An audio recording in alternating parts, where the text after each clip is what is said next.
Welcome to Dungeon Academics. My name is Thomas and I will be your instructor. Continuing with our series of less produced videos, I'd like to talk about character progression, often known as character advancement or leveling up. This is something that I think Dungeons and Dragons could do a lot better. There are hundreds of roleplay games out there and they handle character progression in very different ways. And I think that whilst the idea of character levels and character class is a core part of Dungeons and Dragons, by bringing in other ideas and concepts that can be found in different games, we can make Dungeons and Dragons better. Now, many games have classless, continuous character progression, so that every session or every few sessions you can add an ability or some way increase the potency of your character. I think this is great because it means you're not getting a lot of new stuff at the same time. You get a feeling of constant or relatively frequent character progression. You have time to learn new abilities and master them and figure out how to use them in a game. And you're not given too many choices at the same time. There are some games where character progression is completely open. Any ability, any skill, any attribute can be raised with experience points as the game progresses. And whilst that's great in a lot of games, I don't think it fits into Dungeons and Dragons, which is still a class-based system. So what can Dungeons and Dragons do better? Well, if we're going to keep classes, and I think we should, classes are important. They're a key identifier for Dungeons and Dragons. Perhaps not buying the entire class level at once would be good. When you unlock a new level in a class, you don't immediately get all of the abilities and bonuses that come with that unlocking. Instead, you get access to them and you buy them with experience points as the game progresses. Once you've completed or got far enough in a previous level, the next level unlocks and you can start buying those upgrades as well. So every level of every class gives you extra hit points, for example. So you could buy those with some experience points. This would require balancing between all the different class levels in Dungeons and Dragons, and this is something that I think the game does quite poorly now. There are plenty of levels that feel quite empty. You get some extra hit points, but maybe nothing else. Maybe you get one extra spell slot in a level that you already have, or you get one reuse of an extra ability, but some levels feel very empty, whereas other levels feel very full.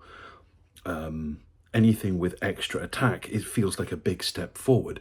Anything where you unlock a new level of spell slot and get new level spells, and then possibly some other ability as well. These levels can feel really full.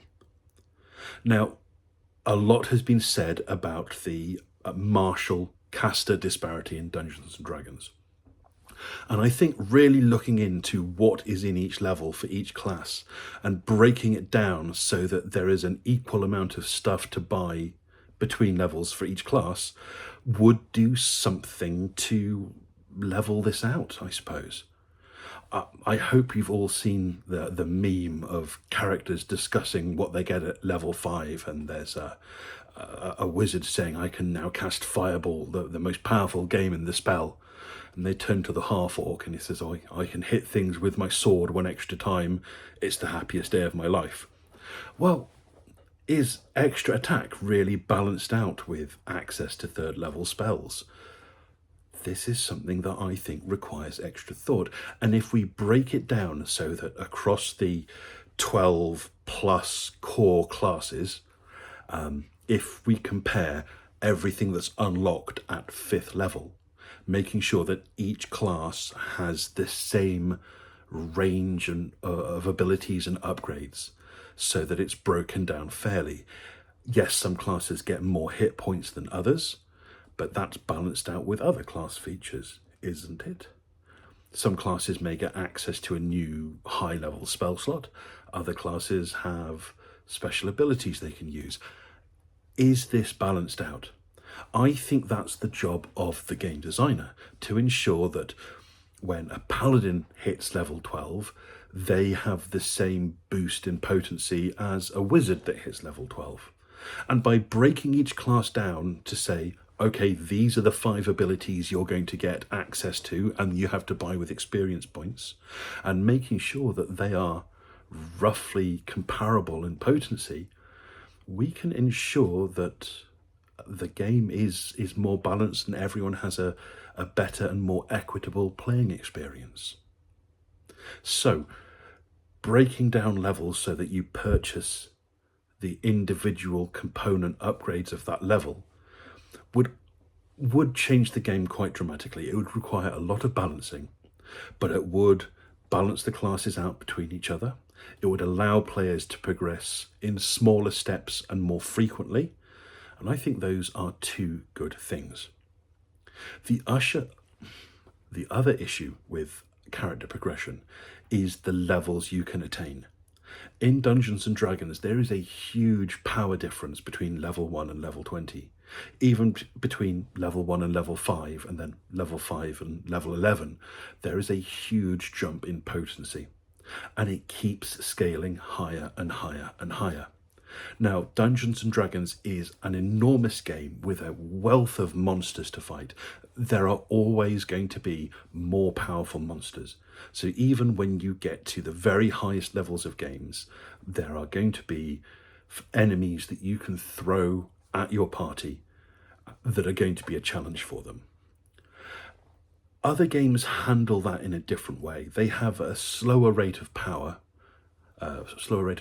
gain, so that characters don't get overpowered towards the end game. Other games have very limited character progression. One that some friends of mine was talking about earlier is a game called Lancer. Now, I haven't played Lancer, but then I saw another content creator called Blaze was talking about character progression in Lancer, and that seems really good. Each character class only has 3 upgrades, and although you can move freely between the classes that you have participated in, you don't necessarily get all of the upgrades that you've collected from each class. Instead, it's more a mix and match. I'll take this upgrade from this class and this upgrade from this other class. And so characters become more flexible, but not necessarily more powerful as they progress. What I really like is some way of resetting character power. You have some sort of sawtooth level of character progression, that characters gain abilities and power relatively quickly, but there is a mechanism that reduces this power. Now, I don't think that fits into Dungeons and Dragons. I think Dungeons and Dragons is a game of heroic fantasy where you just fight more and more incredible monsters and enemies as the game progresses. And that's okay. I like that for Dungeons and Dragons. But it does mean that the end levels for each class have to be ridiculously powerful. And this is something that isn't done well. If you look at very high level spellcasters, the 7th and 8th level spells they get access to so outclass a fighter who can attack 4 times in one turn. It's not really fair. Part of this, I guess, is also due to the nature of the class fantasy for fighter.